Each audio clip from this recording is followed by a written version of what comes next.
Assalamualaikum warahmatullahi wabarakatuh. Perkenalkan, nama saya Dayu Irmawan dari Universitas Islam Malang, Prodi Pendidikan Agama Islam. Di sini saya membuat video yang ketiga, mata kuliah media pembelajaran bab fikih, yaitu bab yang ketujuh yang berjudul Meraih Gelar Mahmudah dengan Amalia Sunnah.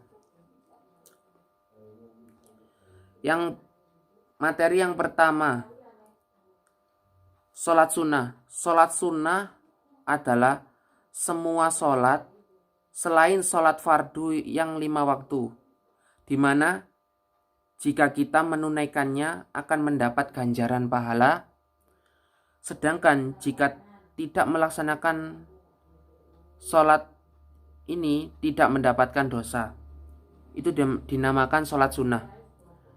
Sholat sunnah ada banyak sekali yang bisa kita kerjakan selagi kita masih mau mendekatkan diri kepada Allah Subhanahu wa Ta'ala. Sholat sunnah sangat dianjurkan oleh Nabi Muhammad SAW untuk kita laksanakan. Sholat sunnah terdiri dari beberapa macam, yaitu sholat sunnah mu'akkad dan sholat sunnah ghairu mu'akkad. Yang pertama, sholat sunnah mu'akkad. Sholat sunnah mu'akkad yaitu sholat yang sangat dikuatkan atau selalu dikerjakan Rasulullah SAW, yang betul-betul dianjurkan untuk dikerjakan bagi umat Islam, sebagaimana Nabi juga melakukannya. Sholat sunnah mu'akkad ini terdiri dari beberapa macam. Yang pertama, sholat sunnah rawatib, yaitu sholat sunnah yang dikerjakan mengiringi sholat fardu 5 waktu, baik yang dilakukan sebelumnya atau disebut qobliyah, maupun sesudahnya atau disebut ba'diyah. Sholat sunnah rawatib mu'akkad ini meliputi 2 rakaat sebelum sholat zuhur, 2 rakaat sesudah sholat zuhur, 2 rakaat sesudah sholat maghrib, 2 rakaat sesudah sholat isya, 2 rakaat sebelum sholat subuh. Yang kedua, sholat sunnah malam. Sholat sunnah yang dikerjakan pada malam hari sesudah sholat isya sampai sebelum fajar. Sholat sunnah malam itu disebut juga sholat lail. Waktu yang paling utama untuk melaksanakan sholat sunnah malam adalah sepertiga malam terakhir. Ada beberapa keutamaan sholat sunnah malam, yaitu yang pertama, diberikan kedudukan yang mulia, menenteramkan jiwa, doanya terkabul, diberikan pahala, dimasukkan ke dalam surga. Macam-macam sholat sunnah malam ini meliputi sholat tarawih. Tarawih merupakan bentuk jamak dari kata tarwihah, yang berarti istirahat dan bisa juga berarti jalsah atau duduk. Kemudian perbuatan duduk pada bulan Ramadan setelah selesai sholat malam 4 rakaat disebut tarawih, karena dengan duduk itu orang-orang bisa beristirahat setelah lama melaksanakan qiyam Ramadan.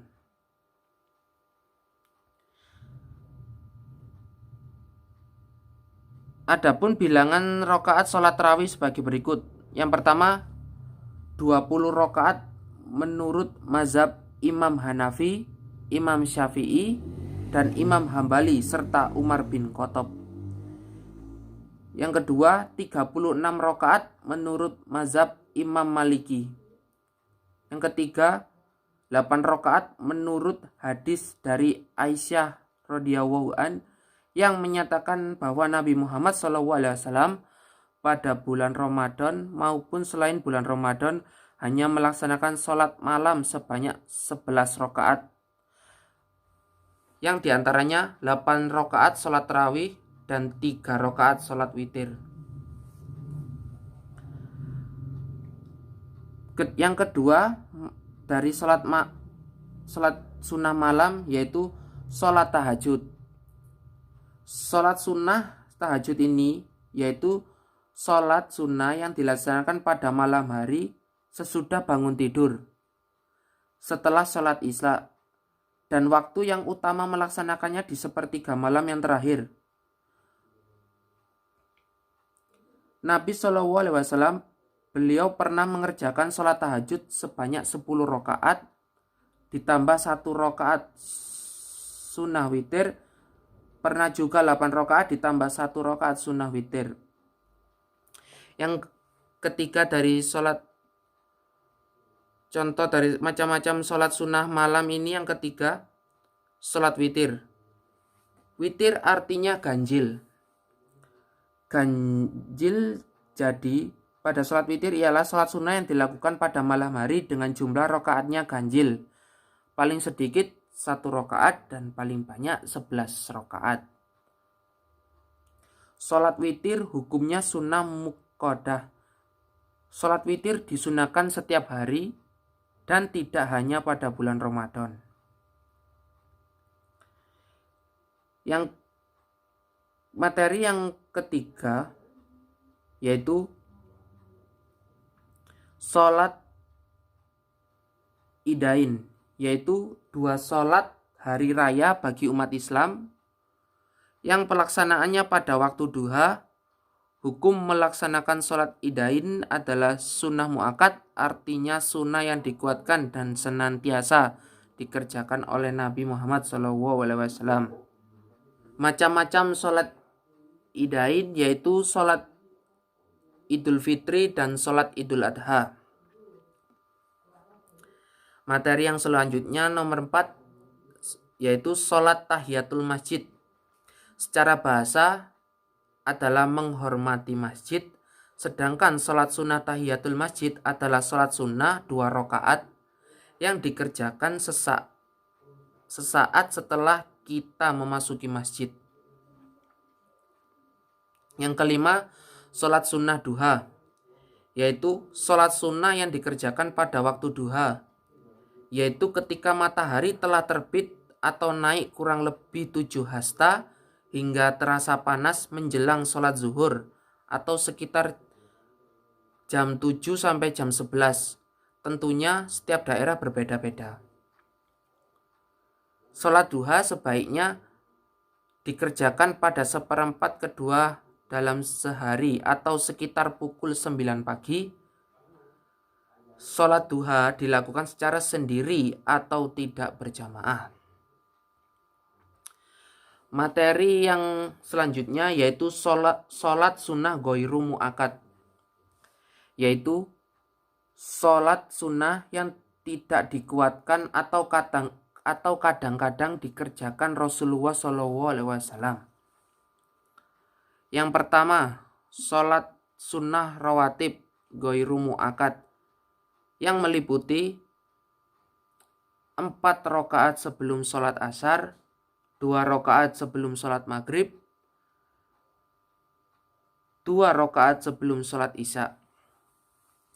Yang kedua, sholat istisqa atau sholat mohon hujan.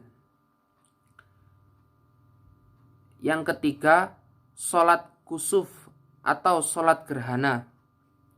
Sholat gerhana dalam bahasa Arab sering disebut dengan istilah kusuf dan juga sekaligus sebenarnya punya makna yang sama. Sholat gerhana matahari dan gerhana bulan sama-sama disebut dengan kusuf dan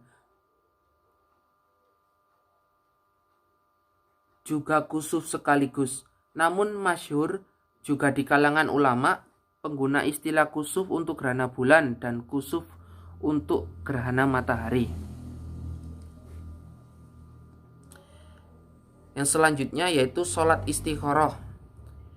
Sholat istikharah adalah sholat sunnah 2 rakaat dikerjakan menjelang tidur malam hari, tujuan agar dipilihkan yang lebih baik dari 2 pilihan oleh Allah Subhanahu wa taala.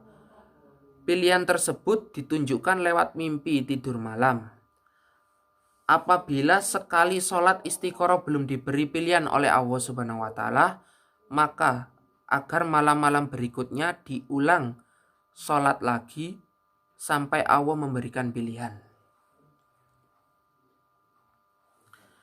Materi yang selanjutnya yaitu hikmah sholat sunnah. Yang pertama yaitu sholat sunnah adalah sholat yang berupa anjuran, hikmah dan manfaatnya untuk menutupi kekurangan-kekurangan dalam sholat fardu. Contoh sholat rawatib. Yang kedua, orang yang sering melakukan sholat sunnah dinaikkan derajatnya dan digolongkan orang-orang muttaqin serta memperoleh ketentraman hidup lahir dan batin. Yang ketiga, mengerjakan sholat duha memperoleh keutamaan yang besar dan merupakan pengganti kebaikan yang tidak dapat dijalankan serta mempermudah dan barokah dalam rezeki. Demikian penjelasan dari saya, kurang lebihnya mohon maaf yang sebesar-besarnya. Wallahul muwaffiq ila aqwamit thoriq. Wassalamualaikum warahmatullahi wabarakatuh.